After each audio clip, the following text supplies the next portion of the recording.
talents for God. So I have some examples here that we're going to go over, and just think about some of this stuff. First one, singing. We can sing karaoke. We can sing in talent shows, choir at school. We know every word to every song that comes on the radio. But when it comes to singing for God, we're quiet. We pretend that we don't know the words. And for those of us who can lead songs, we ask you to lead songs and you choose to pass because you're not ready. If we're going to use those talents out in the world to sing karaoke, those people, you have to please them. So if you don't do a good job out in the world, what are they going to do? Laugh at you? Right? Why laugh at you? No one's going to laugh at you at church. You're singing for God. You don't have to have the best voice. Prime example. I will never tell anybody that I have a great singing voice. That doesn't matter. I'm going to give it all I have. Every time I sing, I'm going to give it all I have. That's all God asks of you. Give it everything that you have. You do it out in the car. You do it out in the world. You sing all you want to. Sing as loud as you can. We get in here, and we don't sing as loud as we can. Again, like I said, we don't pretend that we don't know the words, although the words are up on the screen or in the book. That's a mentality. We have to change that mentality. We have to want to sing for God.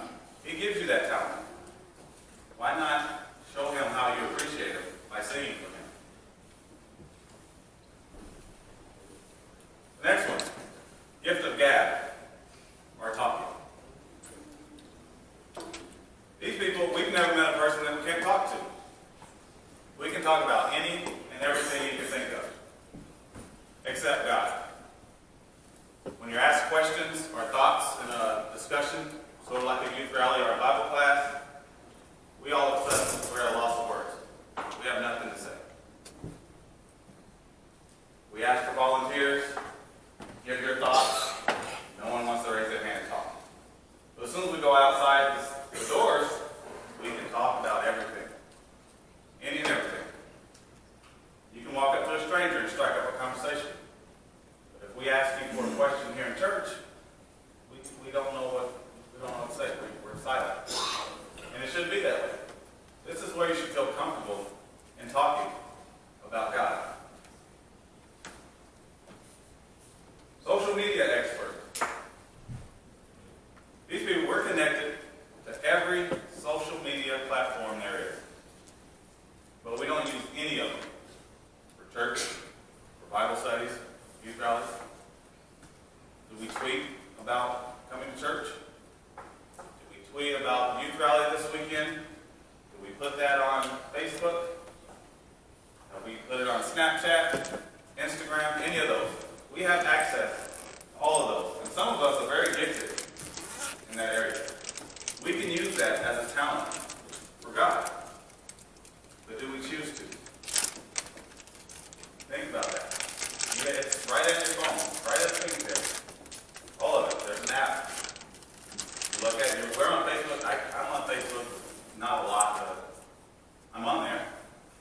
Do you know that if you share or post something on Facebook and your friends share, it's being multiplied and sent out all throughout the world. It's easy. You just put it on Facebook. Come join us Sunday morning. Come join us for a youth rally. Bible study on this time. You put it out there. You're on there anyways. Why not promote God while you're on there? But very rarely do we post anything about God on social media. But that's what the world wants us to do. They want us to share all this other stuff. You guys have seen it. If you don't share this, you won't receive a blessing today. People share that all the time. But why can't we share something inviting someone to come to church? Inviting someone come to Bible study. The scholar student or the bookworm. Straight A student loves to read, crushes any homework that's given.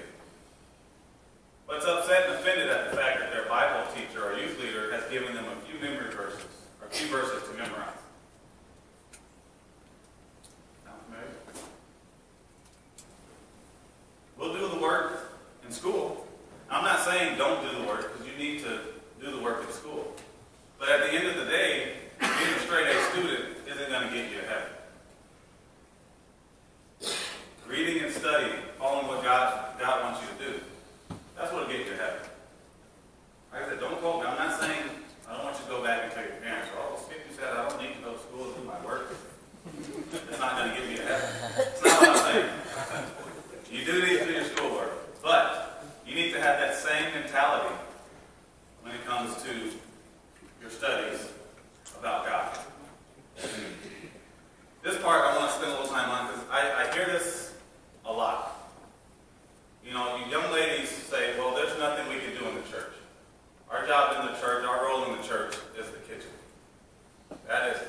false. That is not your job. That is not your role. Are you guys probably better in the kitchen than us? That probably. But that is not your job or your role. So I want you to think back. So when you're in Bible classes from ages, we'll just say 3 to we'll say 11 or 12, who was your Sunday school teacher? A man or a woman? What? 90% are women, correct? Women are in charge of getting the younger generation, the kids, excited for God. That's a huge role. Huge role. Mason, who's 4, he loves going to class. He loves going to see Miss Linda and Miss Mary. Their role's not in the kitchen. It's because they have got him excited about God. They got him excited about coming to church, coming to Bible class. So I don't want to ever hear you young ladies say, well, I can't do anything. I can't get up and lead songs or read scripture. My role's in the kitchen. False. Don't let anyone tell you that. That is not. You have one of the biggest roles in the church. Because if they're not excited when they're younger, guess what? When they get older, they're not going to want to go. It starts there. So don't ever take pride in that. Take pride in that. Even now, you can go help with Bible class. Take pride in it. Because if you're excited, kids that you're teaching are excited. And it just snowballs. But if you go in there with, another day of class, kids see that. Believe it or not, kids watch every action that you do. Just like I'm sure you guys watch what your sponsor does to see how they interact with people, how they live their life. Kids are the same way. They look up to you. So don't ever take that for granted. If we don't use our talents for God, we'll just take them away. For example, Judges 16, Samson and Delilah. You guys familiar with that story? Strong man, Samson. Strength, yes. So, he didn't follow God's plan for his talent, and he ended up being deceived by Delilah, and he lost his strength. So the end of verse 20 says, but he did not know the Lord had left him, because he chose his own path. He didn't follow what God wanted him to do with his strength, with his talent. The ladies, the women that God wanted him to go after, those aren't good enough for me. I want to go after someone else. So we found Delilah, and her job was to try to figure out the source of his strength. So by him not following God, he allowed her to find that, and eventually he lost it. We must stop listening to what the world is telling us and start listening to what God is telling us. That's anything. Social media, friends, anything you read in books. You have to stop listening to what the world is telling you. You want to read a book? Read the Bible. That way you know what God is telling you to do. The person he wants you to be.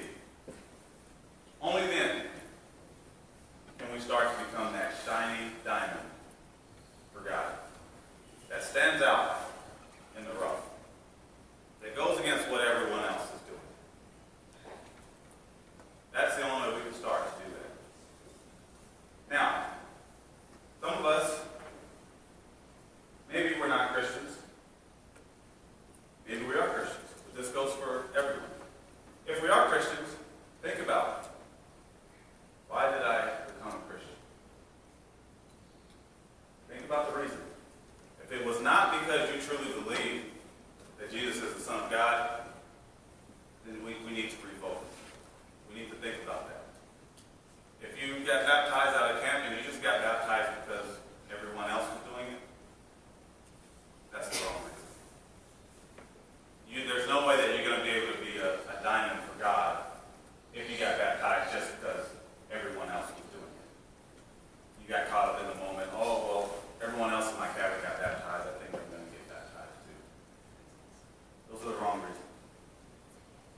You have to truly want to make that change for God. The only way we can be that diamond. If you're not a Christian, what's holding you back? There's something that you don't understand, something you need more training on, more teaching on. What's the reason? You don't know what it will take to become a Christian. That's it. I have the answer for it. 5 steps. That's all it takes. 5 steps to become a Christian. First one is you have to hear. You don't have to hear what I'm saying or what your youth leader is saying or the preacher is saying. You have to hear what God's telling you in your study. You have to hear what He says.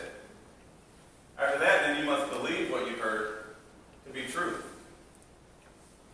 Third step, I feel, is the hardest step. You have to repent.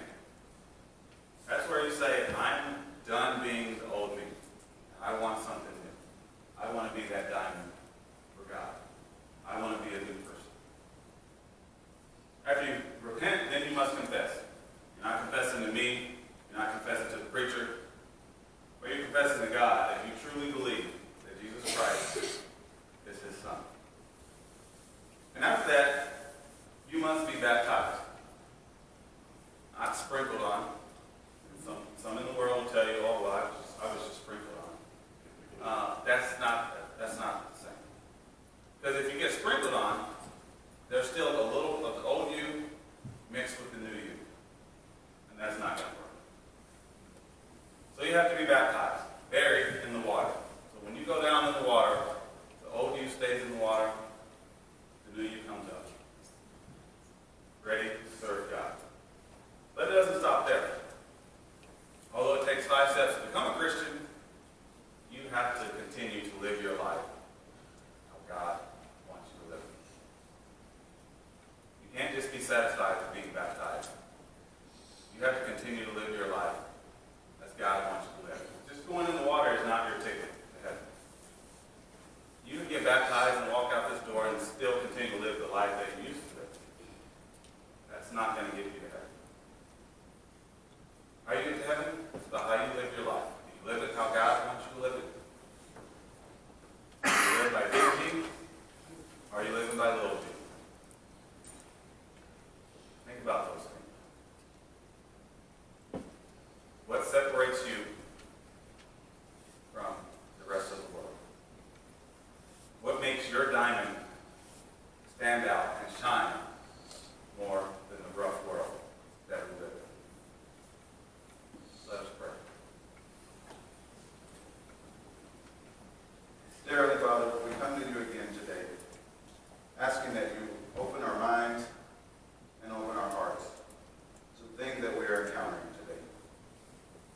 Please be with the youth today, as we know that us older ones will not be here forever, and that we need someone to carry on your torch to continue to spread your word each and every day. Please be with the rest of this youth rally. Please be with everyone here, so we may continue to be that diamond